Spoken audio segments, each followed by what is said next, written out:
ಮನೆವರೆಗೂ ಬಿಡ್ತೀರಾ? ಮನೆಯವ್ರಿಗ? ಸರಿ ಬಮ್ಮ.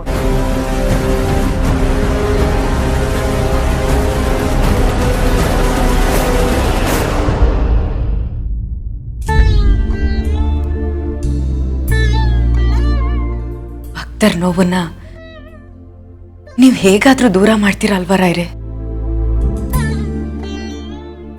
ನನ್ನ ಮಗ ಬಂದಿದ್ದಾನೆ ಅಂತ ಸಂತೋಷ ಪಡ್ಲಾ, ಅಥವಾ ಅವನು ತನ್ನ ಅಕ್ಕನ್ನೇ ದ್ವೇಷಿಸ್ತಿದ್ದಾನೆ ಅಂತ ದುಃಖ ಪಡ್ಲಾ?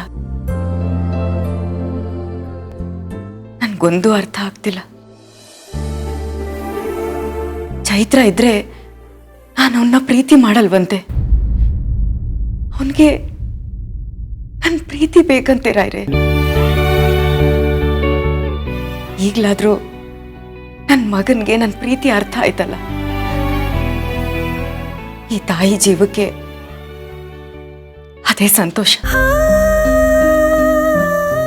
ಹುಟ್ಟು ಸಾವಿನ ಬಗ್ಗೆ ನಾನು ನಿಮ್ಮನ್ನ ಪ್ರಶ್ನೆ ಮಾಡಲ್ಲ, ಅದು ವಿಧಿ ನಿಯಮ.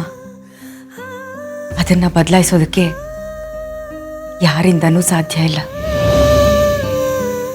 ರಾಯ್ರೆ, ಹೇಗಾದ್ರೂ ಮಾಡಿ ನನ್ನ ಮಗನ ಮನಸ್ಸನ್ನ ಬದಲಾಯಿಸಿ ಚೈತ್ರ ಮನೆಗೆ ವಾಪಸ್ ಬರೋ ಹಾಗೆ ಮಾಡಿ.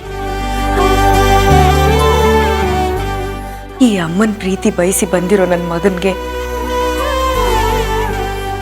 ಇವತ್ತಲ್ಲ ನಾಳೆ ನನ್ನ ಮನ್ಸು ಬದಲಾಯಿಸೋ ಹಾಗೆ ಮಾಡೇ ಮಾಡ್ತೀನಿ ರಾಯ್ರೆ. ಚೈತ್ರ ಬಂದ್ಲು.